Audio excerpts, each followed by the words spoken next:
Here it comes around the back of the tram.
It was only a minute ago.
Just so you know where it is.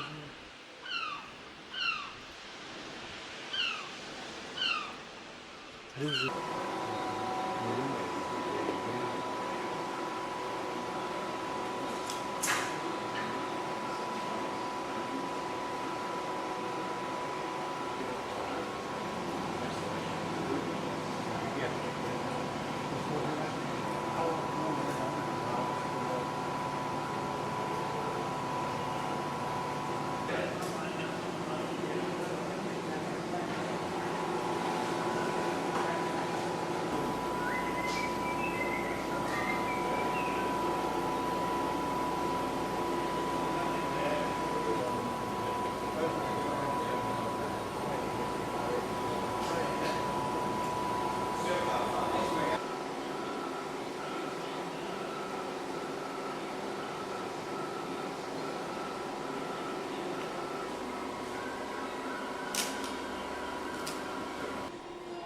That goes on there like that. Then there's the other ceiling panel, goes underneath this, up to this corner here.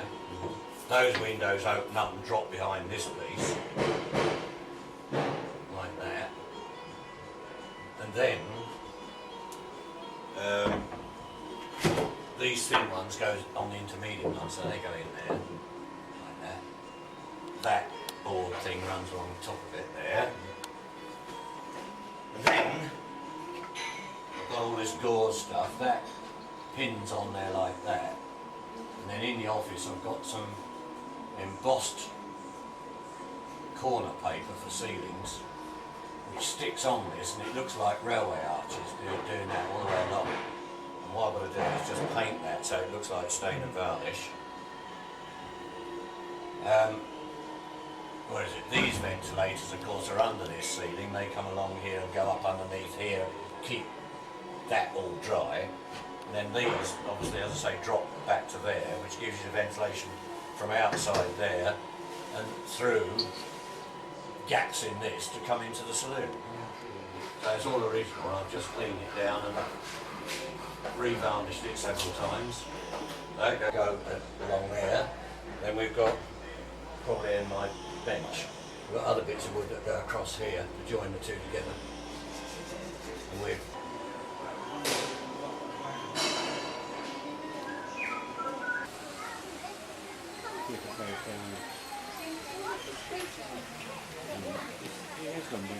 Tension.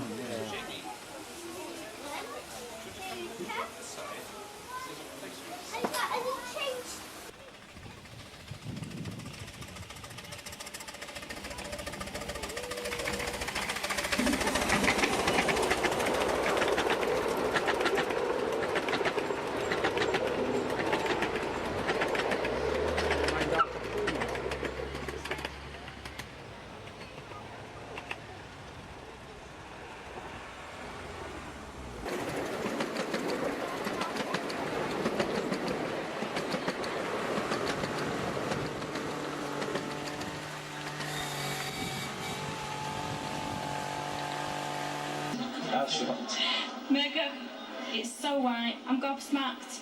These were caked in wood. I just can't believe it. You sure? I can't believe it. New days. No more money wipes. All right?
We now take you along from Priestsfield along the street section on Sunday, the 26th of July, when the start of the putting up of the overhead wires is commencing. On the left we can see the tramway coming up off the railway right-of-way onto the street, running in the gutter running. The lane on the left is for buses and trams only, whilst down the centre of the road on the right is the section which will be used by trams only. We now come up to the New Inns pub, which has got a complicated traffic light system which gives priority to buses, local buses and trams. Immediately beyond is the petrol station, where there is also a pelican crossing where the road then goes under the two railway bridges, the first to the Wolverhampton, what was the Wolverhampton Steel Terminal and British Oxygen, and the second bridge, which is the main line which runs from Wolverhampton on the right down through to Birmingham and eventually London Euston. We see the bus lane on the left for the buses to pull into, the traffic lights for the pelican crossing, and now we move under the bridge which takes the line over to the terminal. The second bridge through to Wolverhampton station, which is further down on the right. The line dips under the railway bridge, and we see at the moment the road is coned off, so we have to run in the centre of the street. They're actually clearing out the grooves of the road so that the road rail vehicles can run along ready for putting up the lights, the overhead wires. The traffic lights protected at the moment. We're now coming up towards the canal bridge, and we see the terminal on the right, part of which is disused. On your left is out of town shopping like B&Q and so on. Another bus stop with a pull-in lane on the left. The tramway now heads towards the centre of the road, and we're approaching the Sharrock Street tram stop. Here there is a tram stop, and immediately beyond is the road crossroads for Sharrock Street. On your left is the old Royal Hospital, which now is going to be a hotel, I believe. Immediately beyond the traffic lights in the centre of the road, the tramway continues on its own reserved right-of-way, where we will see there is a crossover for emergency use, so that if the road ahead is closed for any reason, then trams can reverse, or if anyone's blocked the Ring Road Island. On your left we're coming up to the old Wolverhampton Corporation bus depot. Since it's Travel West Midlands, they have not used it. Also trolleybuses used to be run from there up to 1967. Immediately heads across you can see the bridge, and beyond that the new law courts. The tramway will have road protection, traffic light protection to get across into the centre of the road. And we now head round the island. It's coned off at the moment for cleaning out of the grooves so that the road vehicles, rail vehicles can approach. The terminus is just a few yards down to the left, where there is a diamond crossing and a scissors crossing so that trams can go into both platforms from the island. The building in the background is the Nova Hotel, which is quite good for anyone who's staying and wants to see the metro.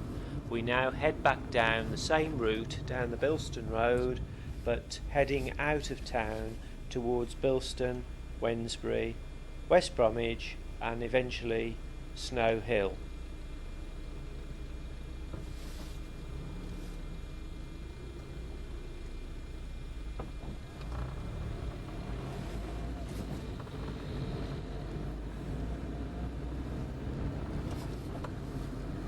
Building behind is the old Trolleybus depot. We can see now clearly the crossover in the centre of the road, and there is also another slip lane to go round through to where the old Royal Hospital was, a bus pull in on the left, and we approach the traffic lights at Sharrock Street, which isn't a full crossroads because you cannot cross straight across from Sharrock Street to the road opposite. There's the Sharrock Street tram stop, which is the first tram stop out of town. The out of town shopping is on your right. The trams will come and have priority here, and road traffic will have to stop. If you look in the road, apart from the yellow lines, there are yellow dots running along which denote where the trams, the swept path for the trams actually is. This is the Canal Bridge, and on your left is a substation, also video cameras. We now head down past what used to be Don Everall's, which is now a VW garage, and you can see yet again them clearing out the grooves on the right. There are sometimes temporary traffic lights set up which will be used this next week for when the overhead wires go up and they have single line working along the road.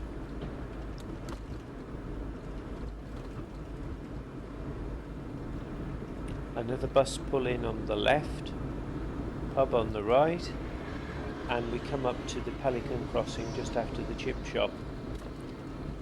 You see the signals are already working. The line and the road, now the line goes into the centre of the road. Of the 3 lanes, there is 1 lane to turn right and 2 straight on, one of which is shared with the tram.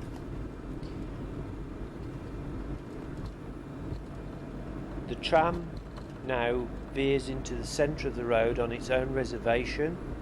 There's another bus stop, and the road goes into dual carriageway for a short distance before going into single carriageway.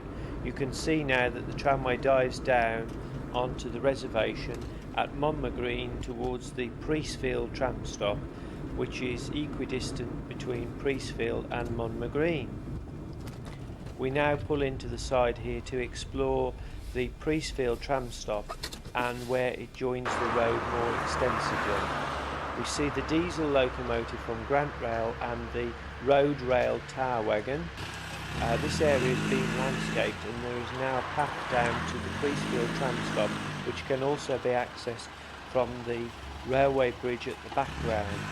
Beyond the railway bridge in the background was the old Priestsfield station, which was a junction for the line from Wolverhampton through to Birmingham Snow Hill, and also through to the other branch, part of the branch, through to Dudley.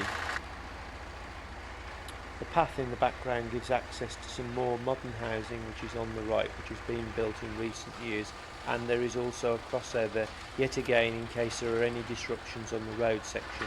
We look back in the direction of Wolverhampton to see the power feeder cables.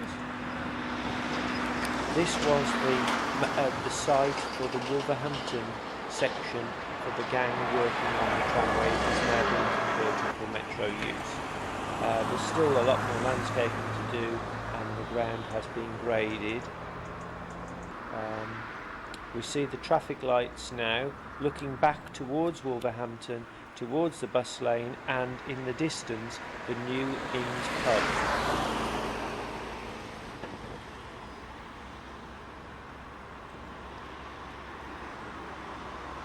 You can see the local bus sign, and underneath it the tram symbol. This is to prevent any road vehicles getting onto the railway alignment, and we look back down towards the Birmingham direction. You can also see on the post the video camera for supervising the junction. There is also a radio mast on the left, which is used for communications. The road rail vehicle has now come off the lines and is going back into the plant depot, which site is yet to be landscaped. We move to Wednesbury Parkway, looking in the direction of the depot and Birmingham, and we see the stop almost finished, and now in the Wolverhampton direction where the trams come out to join the main line. Yet another view in the Wolverhampton direction, and now in the direction of the depot. The depot is across the Leabrook Road and the Black Country route in the background, with the storage sidings on the right. And Beyond is the substation. We now move to the Wednesbury Depot and we see the tram in the sidings by the depot with the route map on the side of the tram. This is the Wednesbury Central. I don't know what's happened with this. You must have had something every over.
Friday. Fence now complete.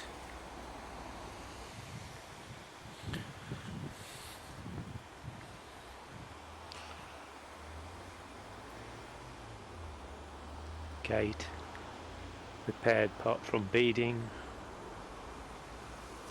Path area and drain redone. Be put by shed.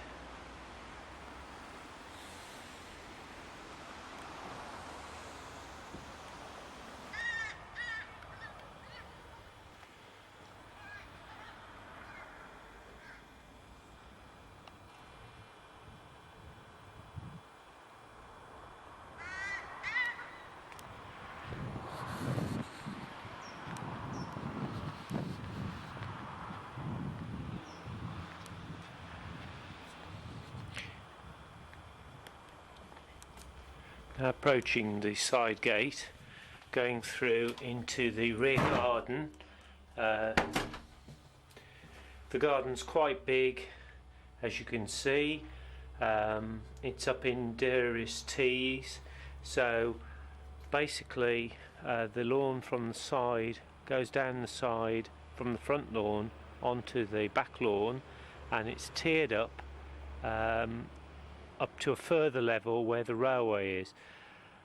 Starting at the back of the garage there is a brick shed which will become the railway train shed. Outside we can see the proposal for a 3-track layout for storage sidings, and probably now a traverser which will increase the space. Going up the drive, up the path, looking across at the summer house in the distance. I didn't want to change the larger part of the garden, but wanted to incorporate something else down the side and across the top, so it comes as a surprise. Going up the garden path, we're now putting up the new arches. Looking across back at the shed, there is marked out a hole where the railway will come into. This particular area will be retained, but with a low wall where there will be a station on. Following on into a triangular garden area, rustic work coming down the side, girder bridge in front of. The train will come up. As we can see, there's posts in which show the height the track has to be. Because the garden is going higher, this will eventually come to ground level. Running up behind what is the copper beech hedge, you can see the posts in, only for a short way to swing through and cross the path. Just above the arch, on another girder bridge, which will be a step over bridge, coming round the corner to the part of the railway that is partially complete, and we can see the OBB diesel in the passing station, which when we're not operating down into the shed will become a branch terminus, so it'll be possible to run the line without having to run down to the shed if we so wish. The wiring's in at the moment, which will be in conduit.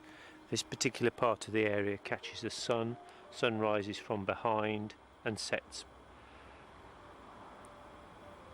over to my right.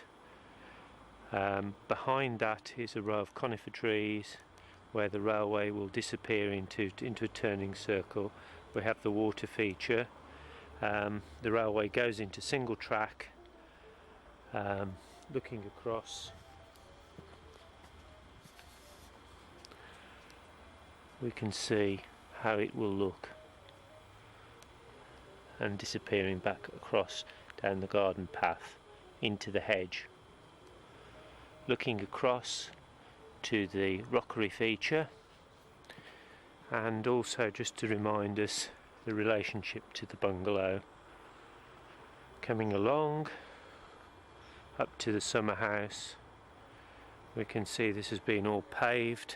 This will become a station area where the lights are at the moment, which will be a halt. looking in the summer house just to show people my controls are there at the moment. Power source, the Zilla train, and looking out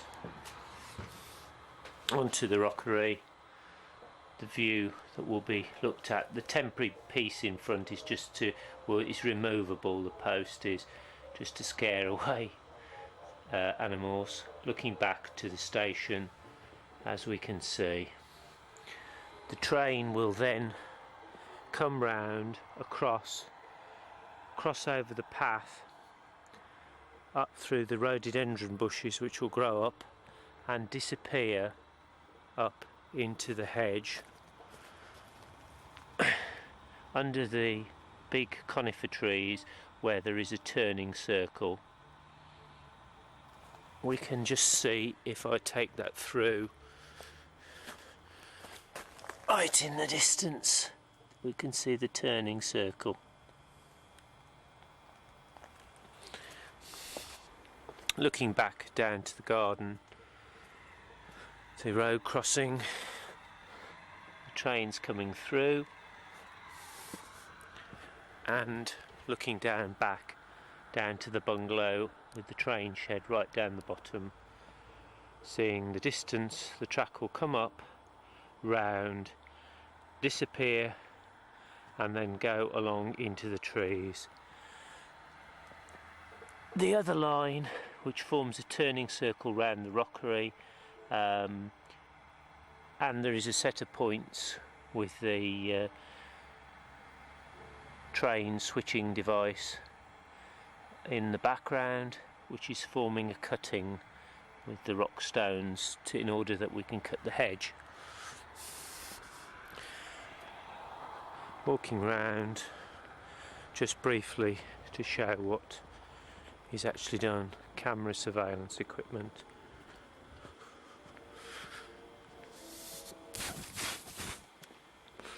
Go through the back into the hedge to where the turning circle is, plus a set of points ready for yet another extension.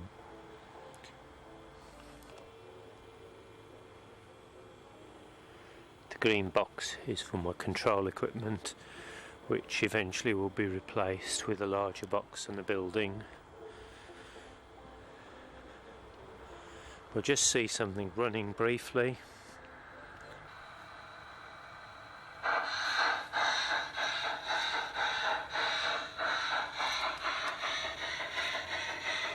Crossing the path.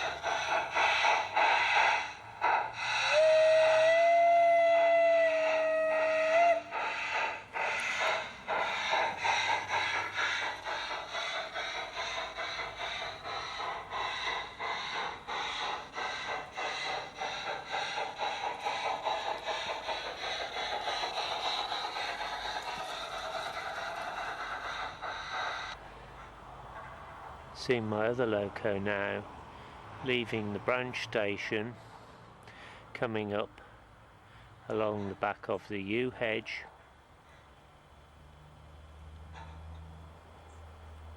the third loco, which will be number 2, this is numbered 3, the Zilla train is number 1, and number 2 will take the number Countess, which is also number 2 at Welshpool. I'll try and bring the 2 trains now round. We'll also see the other one crossing.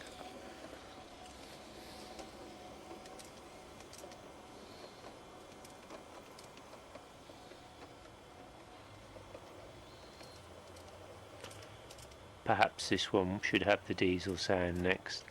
Crossing the road, coming up behind the Zilla train to prove that I have coded them correctly. This part of the line will have an island platform station and a siding where TEEP items will be brought up to. We also see the Zilla train coming out of the tunnel.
course, we've got real trains as well. This thing's rather exciting.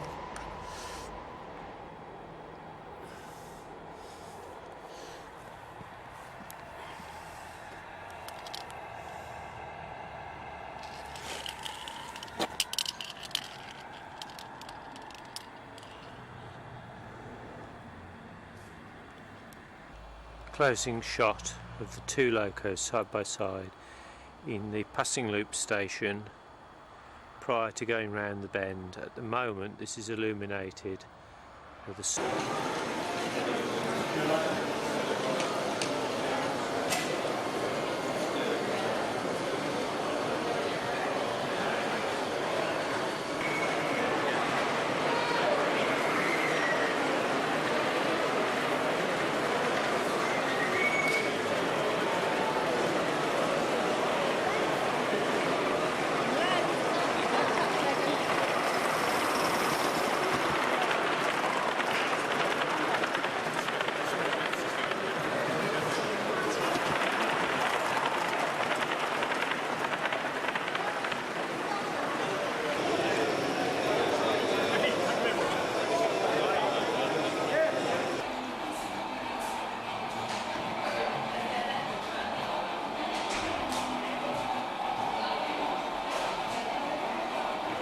You go this way, mate. You go that way.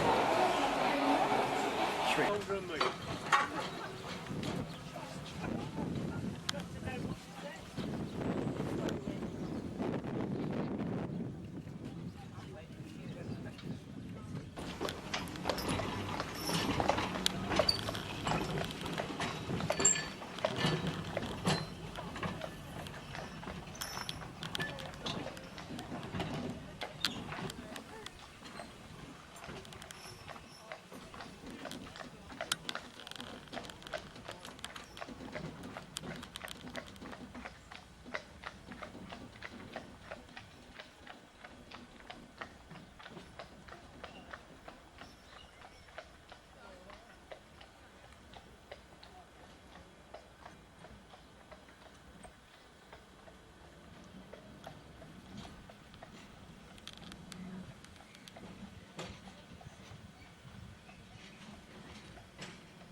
ready to roll.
Tram.